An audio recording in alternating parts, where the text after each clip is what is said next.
بسم اللہ الرحمن الرحیم۔ تمامی ناظرین کو السلام علیکم ورحمۃ اللہ وبرکاتہ۔ جیسا کہ آپ سب جانتے ہیں کہ ہمارا مسلسل جو ایک سلسلہ چل رہا ہے وہ نماز کے متعلق چل رہا ہے، اور چونکہ نماز جو ہے وہ ساری عبادات کی جامع ہے اور بہت ہی اہم عبادت ہے، اور یہ ایک ایسی عبادت ہے کہ اللہ تعالیٰ نے جتنے بھی احکامات ہیں وہ سارے اللہ تعالیٰ نے زمین پہ نازل فرمائے۔ طلاق کے مسائل، نکاح کے مسائل، اسی طرح خرید و فروخت کے مسائل سب اللہ تعالیٰ نے نازل فرمائے، لیکن نماز کی فرضیت کا جب وقت آیا تو اللہ تعالیٰ نے حضور علیہ الصلوۃ والسلام کو معراج کرائی، اور معراج میں نمازیں فرض فرمائی اور نمازوں کا تحفہ حضور کو دیا، اور حضور کی امت پہ نمازوں کو فرض فرمایا۔ تو نماز چونکہ بہت ہی زیادہ اہم عبادت ہے، اور اس میں ہمیں روزانہ جو ہے وہ مسائل درپیش ہوتے ہیں۔ کافی سارے لوگ ایسے ہیں کہ جو مسائل نہ جاننے کے باعث کافی ساری غلطیاں کر رہے ہوتے ہیں۔ تو چونکہ نماز بہت ہی زیادہ اہم عبادت ہے اور نماز فرض ہے، اور آپ کو پتہ ہے کہ جو فرض کام ہوتا ہے وہ بہت ہی زیادہ ضروری ہوتا ہے، اس کو کرنا ہی کرنا ہوتا ہے۔ اگر کوئی فرائض کی پابندی نہ کرے تو بہرحال وہ بندہ گناہگار ہوتا ہے،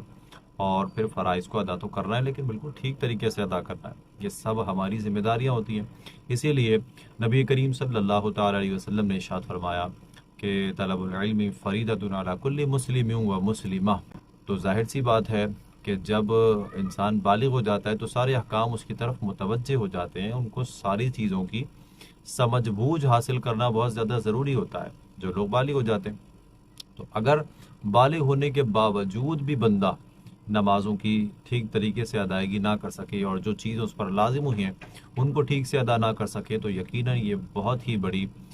سمجھ لیں کہ آپ بے ادبی کی بات ہے کہ اللہ تعالیٰ نے ہمیں ساری چیزیں دیں اور ساری نعمتیں ہمیں عطا فرمائی، لیکن اس کے باوجود بھی اگر ہم اس کی لازم کی ہوئی عبادت کو ٹھیک سے ادا نہ کر سکیں تو پھر یہ ہماری بہت بڑی کوتاہی ہوگی۔ اسی لیے کوتاہیوں سے بچنے کے لیے ہمیں چاہیے کہ ہم علم حاصل کریں،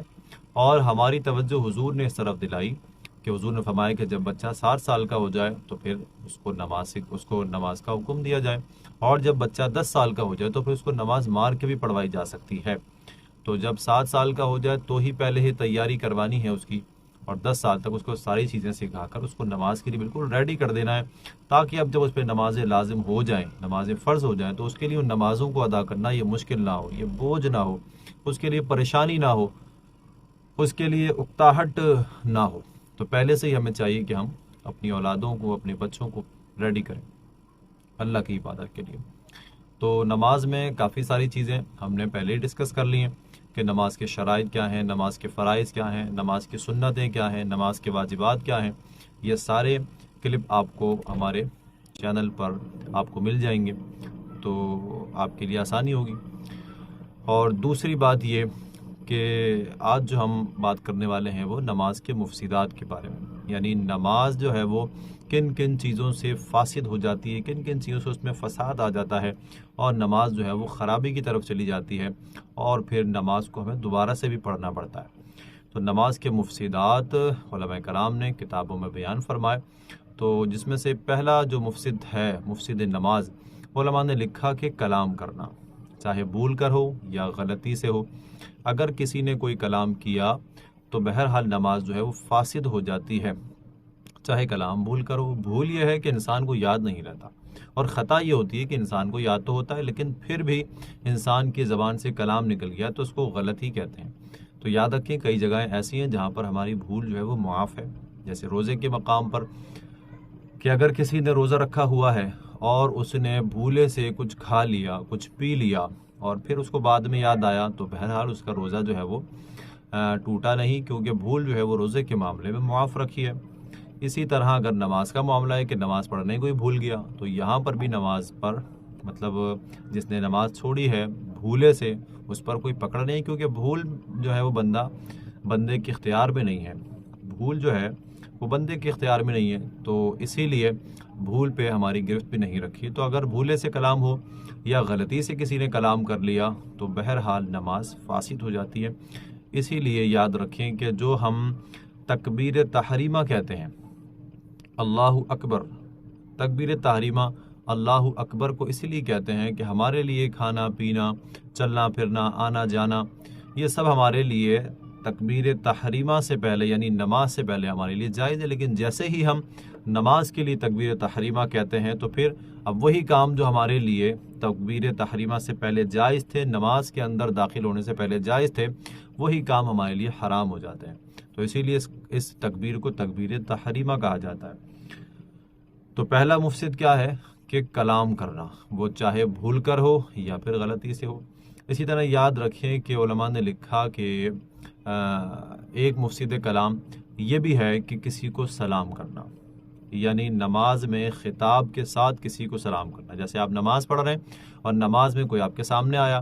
کوئی آپ کا مہمان یا کوئی دوست وغیرہ، اور آپ نے کہہ دیا السلام علیکم ورحمۃ اللہ، یا آپ نے خطاب کر کے اس کو کہا، تو اگر آپ نے خطاب کی نیت سے سلام کیا ہے تو بہرحال یہ بھی کلام ہی ہے، تو اسی لیے اس سے بھی نماز فاسد ہو جاتی ہے۔ ایک مسئلہ اس کے ساتھ یہ یاد رکھیے کہ ہم جو نماز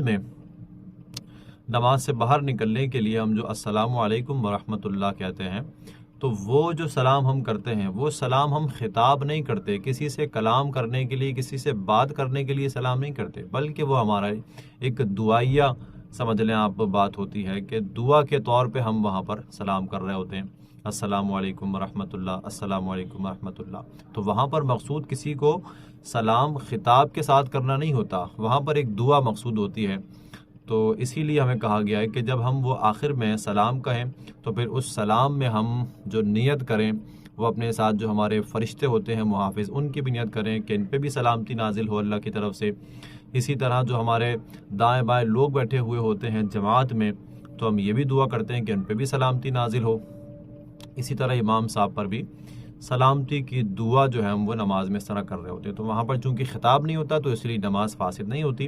لیکن اگر کسی نے نماز میں خطاب کے ساتھ کسی کو سلام کیا تو بہرحال نماز جو ہے وہ فاسد ہو جاتی ہے۔ اسی طرح یاد رکھیں ایک اور مسئلہ کہ عمل کثیر کا، عمل کثیر کی تعریف آپ یاد رکھیے کہ عمل کثیر کہتے ہیں ایسے عمل کو کہ اگر آپ نمازی کو دیکھیں تو آپ کو ایسا لگے کہ یہ نماز میں نہیں ہے۔ تو اگر کوئی بندہ نماز میں ایسا کام کر رہا ہے کہ آپ کو دور سے دیکھے، دور سے آپ دیکھیں تو آپ کو لگے کہ یہ بندہ نماز میں نہیں ہے، تو اس کو عمل کثیر کہتے ہیں، اور ایسے عمل سے انسان کی نماز جو ہے وہ فاسد ہو جاتی ہے۔ آپ نے کسی کو دیکھا کہ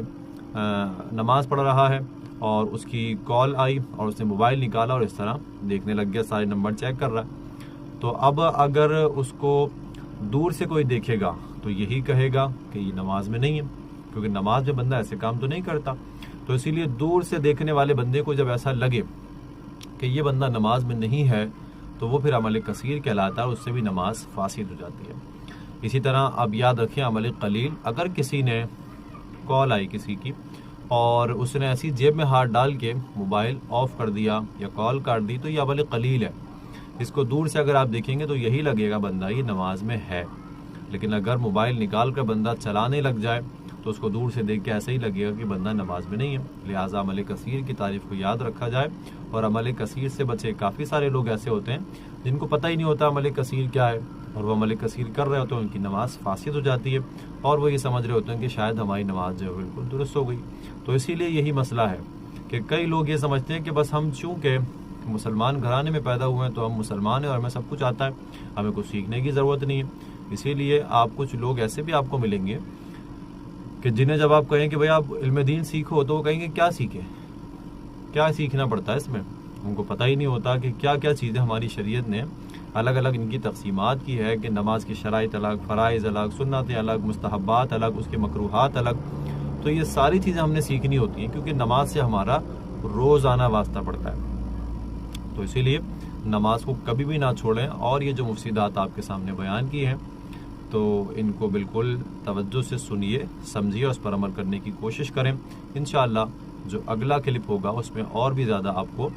نماز کے مفسدات جو ہیں وہ آپ کو بتائے جائیں گے۔ اللہ ہم سب کو صحیح طریقے سے نماز ادا کرنے کی توفیق عطا فرمائے۔